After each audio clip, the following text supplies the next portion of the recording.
Pernah nggak sih Tuhan Yesus itu menyatakan, akulah Allah, sembahlah aku. Berarti dia pernah dong waktu kecil jalan-jalan di tata-tata, aduh terus jatuh-jatuh.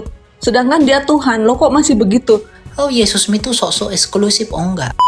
Nah, kalau teman-teman aku tuh banyakan Muslim.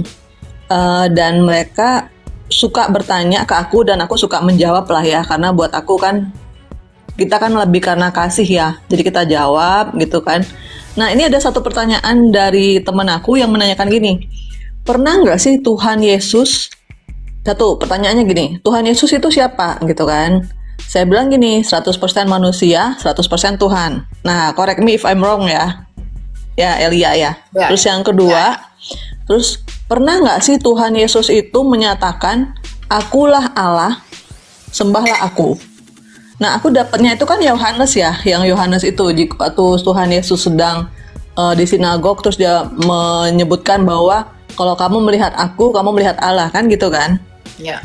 Tapi aku cari-cari memang nggak ada sembahlah aku, itu kan nggak ada. Terus aku bilang gini, Tuhan Yesus itu nggak pernah minta disembah, aku bilang.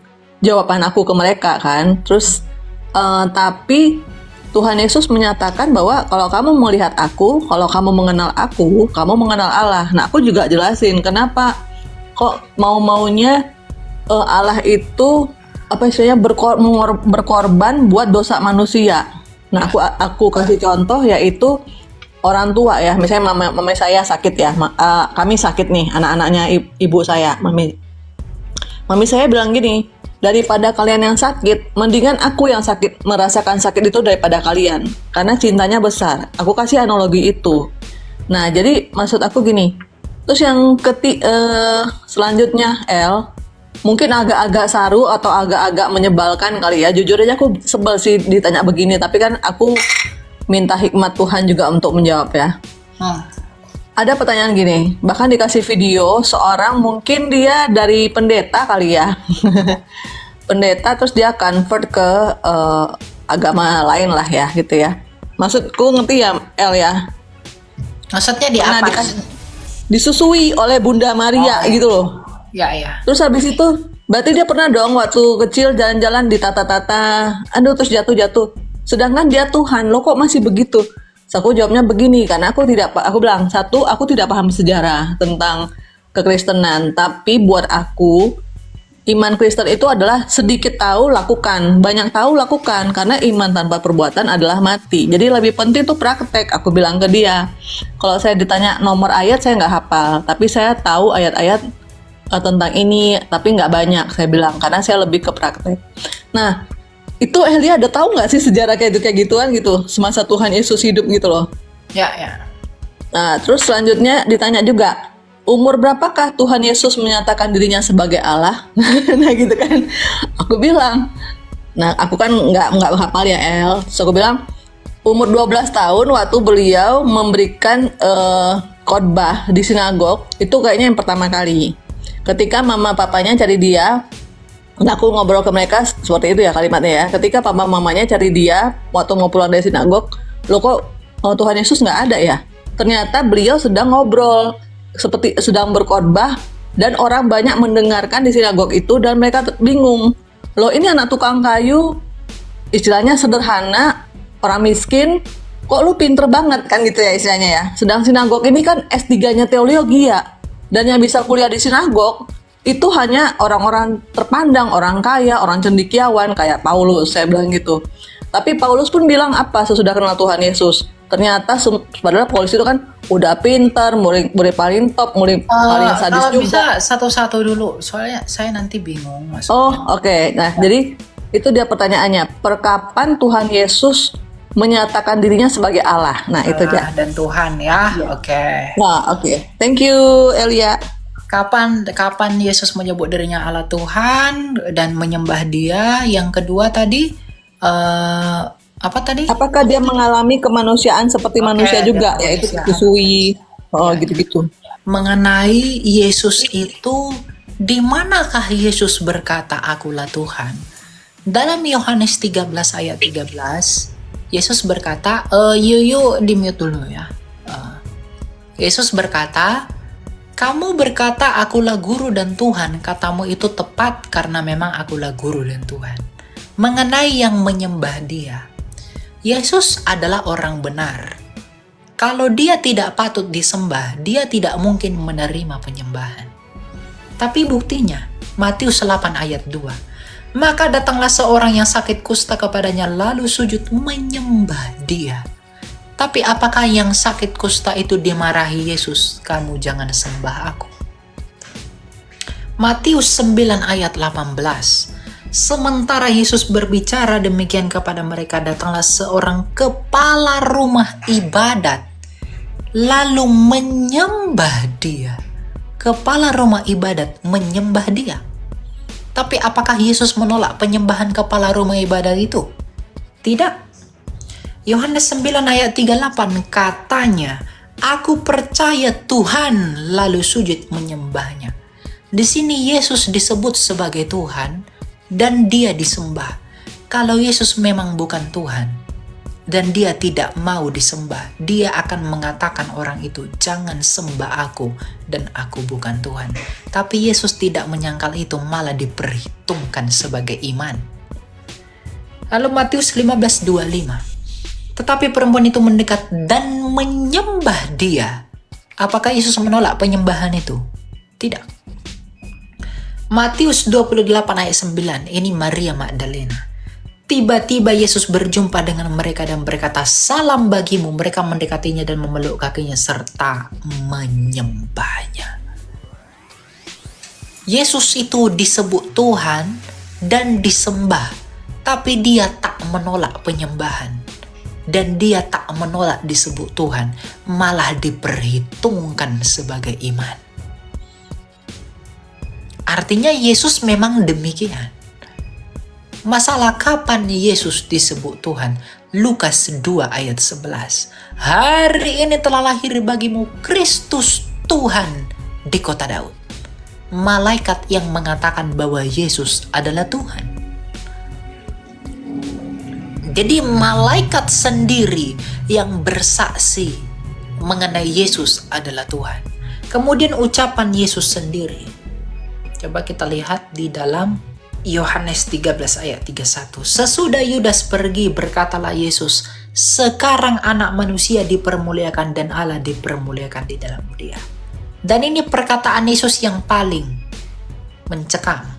Demikianlah kata Yesus. Lalu ia menengadah ke langit dan berkata, Bapa, telah tiba saatnya, permuliakanlah anakmu, supaya anakmu mempermuliakan engkau. Oleh sebab itu ya Bapa, permuliakanlah aku padamu sendiri, dengan kemuliaan yang kumiliki di hadiratmu sebelum dunia ini ada. Siapakah yang ada sebelum dunia ini ada? Kalau Yesus bukan Tuhan, mungkinkah dia ada sebelum dunia ada? Kalau Yesus ciptaan, mungkinkah dia ada sebelum dunia ada? Di hadirat Allah. Wahyu 22 ayat 16, Yesus berkata, Aku, Yesus, telah mengutus malaikatku. Siapa yang berkuasa mengutus malaikat? Adakah nabi yang utus malaikat? Malah di perjanjian lama nabi-nabi itu yang didatangi malaikat. Tapi Yesus berkata, aku mengutus malaikatku.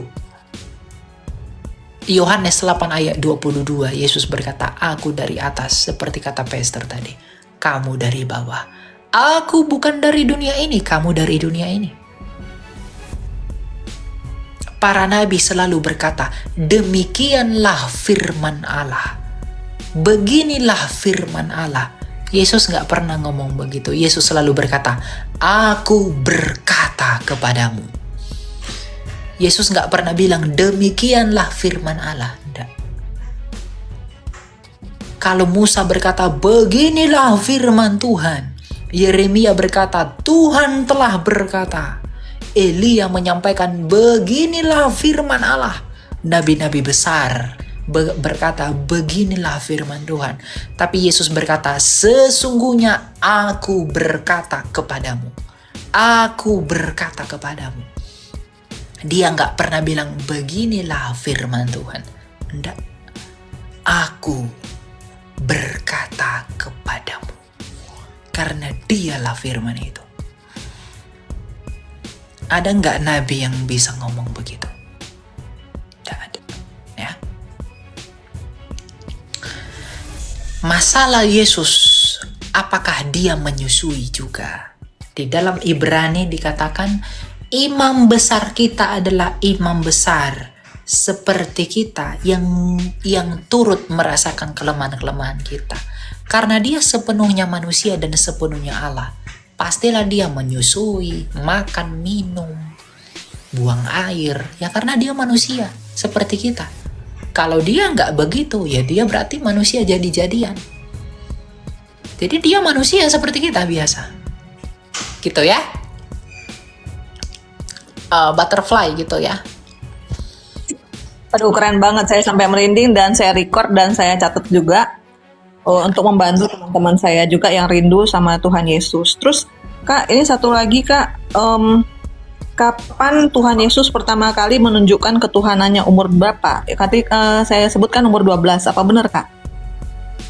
Kamu menyebutkan dia umur 12 gini. Ketuhanan Yesus itu kan merujuk kepada kepenguasaannya.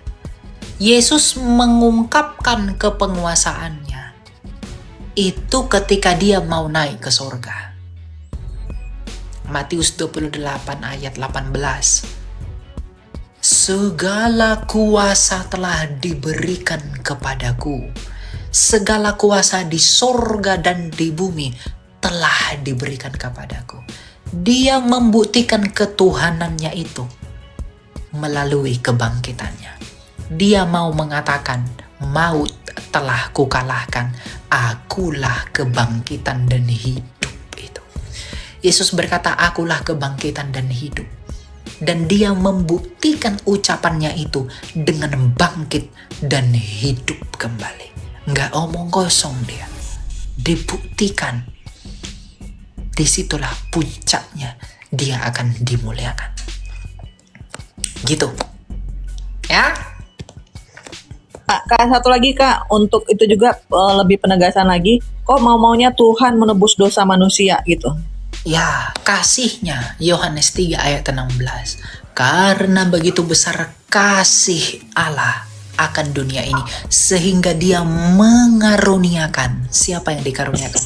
Anaknya yang tunggal, supaya apa? Supaya setiap orang yang percaya kepadanya tidak binasa, melainkan apa? Beroleh hidup yang kekal. Kasihnya membuat dia bermurah hati memberikan karunia. Karunianya memberikan putranya. Di dalam putranya kita tidak binasa, tetapi beroleh hidup yang kekal. Kasih, karena Allah adalah kasih. Kak, ini aku punya teman-teman yang dia tuh nggak ngerti kedalaman kasih Allah. Kalau misalnya kita tahu ya Kak, dari sejak di gereja kita dari kecil udah diajarkan kasih itu bentuknya gini. Tapi saya ketemu dengan orang-orang yang aku nggak lagi menjelekkan agama lain ya, nggak ya. Aku hanya bergaul dengan mereka dan aku paham apa yang mereka maksud. Karena mereka kan lebih kepada networking kan gitu ya, silaturahmi. Tapi kasih itu kedalaman itu sekuat apa sih sampai Allah itu mau-maunya anaknya tunggal dikasih ke kita yang cuma ciptaan udah bandel lagi dikasih pula. Itu menjelaskannya ke mereka tuh kasih itu seperti apa ya Kak? Metafornya ya Kak? Kasihnya Allah itu kasih agape. Kasih yang sempurna. Kasih yang sempurna telah ku terima darimu. Itu agape. Kasihnya Allah. Hanya Allah yang bisa melakukan kasih itu. Kasih itu bukan sesuatu yang substansial, yang bisa diraba, dipegang, dilihat bentuknya. Tidak. Tapi kasih itu sesuatu yang relasional. Karena dikatakan kasih kalau dia mengasihi. Jadi Allah itu adalah kasih. Ketika ada mengasihi, activity relasi. Makanya kekristenan itu tidak berbicara tentang aturan-aturan. Kekristenan itu berbicara tentang relasi di dalam kasih anak dengan Bapa. Kita anak-anak Allah. di dalam Kristus anak tunggalnya dengan Bapa kita itu. Kita punya relasi. Kasih yang menghubungkan kita dengan Bapa adalah kasih-Nya sendiri, sehingga kita bisa terhubung di dalam jembatan itu yang adalah imam besar kita, yaitu Kristus. Tuhan itu nggak mau kita terhilang. Tuhan itu nggak mau relasi kita hilang, di mana Dia di dalam kerajaannya dan kita di neraka. Makanya kasih-Nya itu dipelihara, relasinya itu dipelihara melalui kasih. Karena sejak semula kita dimulai dengan kasih. Kejadian 1 ayat 26. Kita diciptakan menurut gambar dan rupanya. 1 Tesalonika 2 ayat 13. Kalau kita tidak setia, Dia tetap setia. Karena apa? Dia tidak mungkin menyangkal dirinya. Jadi kasih itu ya Allah sendiri. Relasi. Ingat, itu tentang relasi. Makanya kekristenan itu, hal terdalam dari seorang Kristen itu relasinya dengan Allah. Kontemplasinya dengan Allah. Tapi harus di dalam Kristus. Karena kasih Allah itu hanya tercurah melalui Kristus. Jadi kalau ada orang tok bilang, oh Yesus itu sok-sok eksklusif. Oh enggak, kasih Allah justru hanya ada di dalam kasih, di dalam Kristus. Kan, karena begitu besar kasih Allah akan dunia ini sehingga Ia mengaruniakan anaknya. Gantian loh Kak. Gitu, ya. Sabar. Oke, Pastor mau dijawab, Pastor? Silakan, Pastor. Ya, Shalom ya Kak Butterfly, Tuhan Yesus sayang Kak Butterfly. Nah, tentu bagi orang yang mengolok tentang Tuhan Yesus kapan mengakui Allah, dalam iman Kristen bukan sekedar pengakuan, meskipun pengakuan itu ada. Dari kacamata pengolok ada 20 sekian nabi. Jajarkan 20 sekian nabi, tidak ada yang berani mengucapkan setegas seperti perkataan-perkataan Tuhan Yesus ini. Di antaranya Tuhan Yesus berkata sendiri, ini bukan perkataan muridnya, perkataan Tuhan Yesus sendiri bahwa akulah Sang Maha Kuasa. Di mana dalilnya? Catat, ada di Wahyu 1 ayat 8. Jajarkan, nabi nomor berapapun ada nggak yang berani berkata begitu? Nabi nomor 21 kek, nomor 7 kek, nomor 24, 25, tidak ada yang berani berkata begitu. Perkataan Tuhan Yesus berikutnya, nanti kita lihat selain dari perkataan Tuhan Yesus, juga dari nubuatan, juga dari kekuasaannya. Sekarang dari perkataan dulu. Banyak firman dari Tuhan Yesus, tapi saya bacakan beberapa saja. Perkataan berikutnya, Tuhan Yesus berkata, sebelum dunia ini ada, aku sudah ada. Ada nggak nabi nomor berapapun yang berani berkata seperti itu? Nabi nomor 4, nomor 10, nomor 24, nabi nomor 25. Kalau dari kacamata iman Kristen, nabi bukan hanya 20 sekian ya. Karena Daud pun bertemu dengan ratusan nabi. Tetapi dari kacamata pengolok ada 20 sekian nabi. Maka tidak ada satupun nabi berani berkata sebelum dunia ada, aku sudah ada. Hanya Tuhan Yesus yang berkata begitu. Di mana dalilnya? Catat tegas, ada di Yohanes 17 ayat 5. Perkataan ketiga, Tuhan Yesus sendiri berkata bahwa aku dari atas, kamu semua dari bumi ini. Aku dari surga, kamu dari dunia. Kamu dari bawah, aku dari atas. Semua nabi yang nomor berapapun tidak ada yang berani berkata seperti itu. Di mana Tuhan Yesus berkata dalil itu di mana? Catat, ada di Yohanes 8 ayat 23. Aku dari atas dari surga, kalian semua dari bawah dari bumi. Kita tahu sebutan Allah itu juga adalah Sang Awal dan Sang Akhir, Alfa dan Omega, Al-Awal dan Al-Akhir. Tidak ada yang lebih awal daripada Dia, tidak ada yang lebih akhir daripada Ia. Tuhan Yesus berkata sendiri, akulah Sang Awal dan Sang Akhir. Di mana dalilnya? Ada di Wahyu 22 ayat 13, perkataan Tuhan Yesus sendiri. Di antaranya Tuhan Yesus mengatakan itu. Nah sekarang dari nubuatan. Banyak orang berkata coba cari semua nabi yang manapun yang mengaku nabi terakhir. Mungkin dari Indonesia ada yang mengaku nabi terakhir, Lia Eden zaman dulu. Ada juga orang dari Portugal mengaku nabi terakhir. Ada juga orang dari Arab mengaku juga nabi terakhir, menyempurnakan yang lain. Bagi orang Kristen mudah untuk membedakan mana yang palsu, mana yang tidak, yaitu ada nubuatan tidak. Kita tahu yang di Kristen nubuatan itu perkataan Allah melalui nabi-nabi terdahulu, di kitab-kitab terdahulu. Karena itu nubuatan bagi Tuhan Yesus ada. Kalau kita baca Kejadian 1 ayat 1, oh ya saya belok dulu, waktu saya mengatakan nabi dari Arab, saya tidak bicara agama tertentu, tapi itu kejadian 10 tahun lalu diantaranya. Ada orang ngaku-ngaku nabi dari Arab sebagai terakhir dan punya kitab juga. Ya bagi orang Kristen gampang, tidak bakal percaya kepada orang-orang seperti itu. Karena tidak ada nubuatan Allah. Kalau Kak Butterfly mulai sekarang membaca lembar pertama buku Alkitab kita, yaitu buku pertama, pasal pertama, ayat pertama, kata pertama, Beresit, yaitu kitab Kejadian, pasal 1 ayat 1. Dalam bahasa Indonesianya adalah pada mulanya Allah menciptakan langit dan bumi. Perhatikan kata dan di situ. Kata dan di situ dalam bahasa Indonesia sering kita remehkan. Dalam bahasa Ibraninya, dan itu adalah et, yang terdiri dari dua huruf, yaitu alef dan taf. Alef itu adalah alfa, huruf pertama. Taf itu adalah huruf terakhir. Berarti membaca Kejadian 1 ayat 1, membacanya adalah demikian. Pada mulanya adalah alef dan taf. Pada mulanya adalah sang awal dan sang akhir. Itu sejalan dengan Yohanes 1 ayat 1, pada mulanya adalah firman. Firman itu adalah Allah, dan firman itu menjadi manusia. Di Yohanes 1 ayat 14. Sebab itulah Tuhan Yesus berkata, akulah sang awal dan sang akhir. Nah, itu dari pengakuan-pengakuan. Meskipun kita tahu kekuasaan Tuhan Yesus bukan hanya dari pengakuan, dari nubuatan. Juga selain dari nubuatan, kekuasaannya pula. Sering orang Kristen menyampaikan Tuhan Yesus bisa membangkitkan orang mati. Tapi pengolok suka mengolok-ngolok. Kalau cuma membangkitkan orang mati, zaman modern ada orang berdoa bisa orang mati bangkit. Apakah dia juga jadi Tuhan? Mari kita lihat sekarang kekuasaan yang tidak mungkin bisa dikerjakan oleh orang yang lain. Oleh orang yang cuma orang saja. Yaitu apa? Memerintah nabi-nabi. Tuhan Yesus berkata sendiri, aku berkuasa menyuruh nabi-nabiku. Tuhan Yesus juga berkata, aku berkuasa menyuruh malaikat-malaikatku. Catat dalilnya. Kita tahu pemilik nabi itu adalah siapa? Adalah sang Elohim itu sendiri, Allah itu sendiri. Ya. Kita tahu juga apa yang memiliki malaikat adalah siapa? Sang Elohim itu sendiri. Sembari saya teruskan dulu. Juga dari kekuasaan Tuhan Yesus adalah menciptakan alam semesta. Yohanes 1 ayat 3, Tuhan Yesus berkata, Tuhan Yesus adalah disebut sebagai apa? Sang pencipta alam semesta. Segala sesuatu diciptakan bagi dia, oleh dia, untuk dia. Juga di Kolose 1 ayat 15, ia adalah pencipta alam semesta. Karena itu dari kekuasaannya, dari pengakuannya, maupun juga dari nubuatan-nubuatan itu lengkap. Tidak ada yang seperti Tuhan Yesus berani berkata, aku dari atas, akulah sang maha kuasa, akulah sang awal dan sang akhir, dan tidak ada yang berani berkata, aku dari surga, kamu semua dari dunia ini, kamu dari bawah. Karena itu malaikat pun, kita tahu malaikat itu pekerjaannya adalah melayani Allah.